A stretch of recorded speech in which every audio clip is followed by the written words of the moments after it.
It's time for stock picks, and today's today's focus is in the aerospace industry with the GE Aerospace, Airbus, and the semiconductor sector with ASML. Joining us to analyze these stocks is Andrew Podoa from Sasfin Wealth. Andrew, thanks so much for your time this afternoon. And let's start off with Airbus, right? They've really been benefiting from all the issues surrounding its competitor, Boeing. Just thinking back on the Paris show that took place about 2-3 weeks ago, Airbus was announcing deal after deal, whereas Boeing kept a low profile following that devastating crash in India. Is Airbus the next best bet for the industry? Yeah, well, darling, thanks for having me on the show. I think what makes this space really interesting for me, and we're not shareholders yet, but we're looking into the business, and I'm kind of presenting tomorrow to the team, and I'm liking everything I see. But what you've effectively got is a duopoly with one company being Boeing, kind of struggling. So for me, that's kind of the essence of the business. There's only two players in this space. Market share there's been no other entrant in decades. It's just two businesses. It's really, really complicated what these guys do. Barriers to entry is extremely high. So you've got Airbus that just kind of steadily just keeps doing their thing. They've had some issues with, I suppose, the aviation industry with COVID. Planes just didn't fly for months and months and months. And then what you've seen is a massive demand back from the industry, and they just can't keep up with demand. They've effectively got it's about a 10-year waiting list for orders. Just imagine you and me start a business and we've got a 10-year queue for clients waiting for our product. That's a great problem. It's a great problem to have. As a company, that's right, Andrew. Another lever that is likely to drive growth for counters like Airbus and Boeing is increased defense spending by NATO nations. Are you also looking at this counter as perhaps a defense player? Yeah, so they do have an element of defense. It's relatively small, though. I think the main driver there for Airbus is the commercial airplane space. But anyway, you've got probably 10 to 20% of total revenues coming from this alternative side, whereas helicopters, defense, as well as space.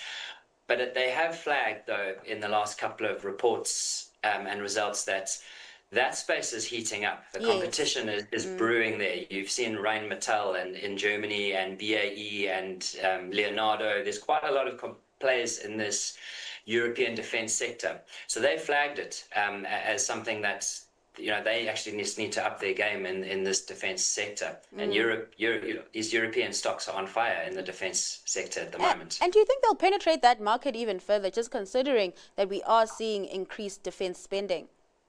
Yeah, I think so. The amount of money that Germany is throwing into defense is, it's hundreds of billions of euros that's going into this space. And I think the rest of the world is now starting to wake up to the opportunity. So I have no doubts all this money being thrown into European defense is going to create a lot more competition. All right, let's move over to your second pick, GE Aerospace, also operating sort of in the airline industry, but the group makes aviation technology, including engines. Take me through why this is one of your picks. I see you smiling, so I think you're excited about this one.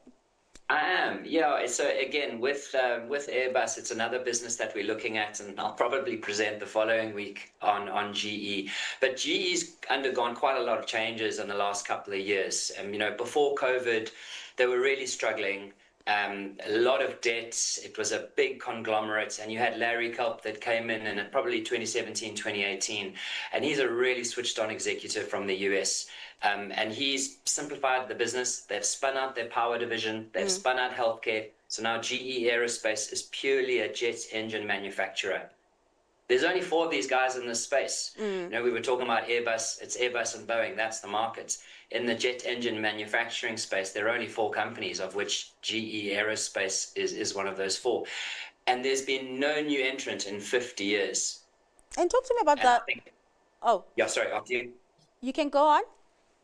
No, I just think that just shows how complicated and difficult it is in this industry, that no other competitor has managed to come and take market share in 50 years. It shows that this is quite an interesting industry for investors to look at. So is GE Aerospace then more of a turnaround bet, or have they gotten their house in order and, good to run business? No, I think they've absolutely got their house in order. I think Larry Culp's done an amazing job. He's also paid off a lot of debt. So the GE Aerospace that exists today is a lean, mean machine. 70% of their revenue is from servicing these engines. They don't really make a lot of profits with the sale of these engines, Yeah. but for the next 20, 30 years, they service these and they get that annuity stream. So it seems pretty attractive. And talk to me about market share and how much it holds within the space. Perhaps we can even delve further into their competitors. Yeah, sure. So in this space, you have GE Aerospace, you've got Safran, you've got Pratt and Whitney, and I've just gone blank on Rolls-Royce. Those are your four players. Pratt and Whitney have had engine issues. They had some product recalls in 2023, and when you're having product recalls for an engine, that's quite a concern. The consequences of engine failure when you're flying an airplane. That plane's going to come down. So that helped the likes of GE gain market share during this period. So there's a company called CMF International, which is a joint venture between GE Aerospace and Safran, and they basically power 75% of commercial jet engines. So they are the dominant players in this space. All right, let's get into your last pick, which is ASML, operating in that semiconductor space. Basically a player on the AI boom, right? Yes, I think that's a fair assumption. We are in an AI super cycle. There's a lot of money going into this AI space, and right at the top of that supply chain sits ASML. So ASML are based in the Netherlands. They make the massive machines that are required to make the chips. So they sell these big machines to the likes of TSMC, which is Taiwan Semiconductor Manufacturing Company. You have Intel and you have Samsung. So that's kind of where they sit in the semiconductor space, right at the top. Mm-hmm. And then talk to me about why then it is one of your stock picks for today, and perhaps why you wouldn't get into something like an NVIDIA and you're choosing to play off that AI boom through ASML. Sure.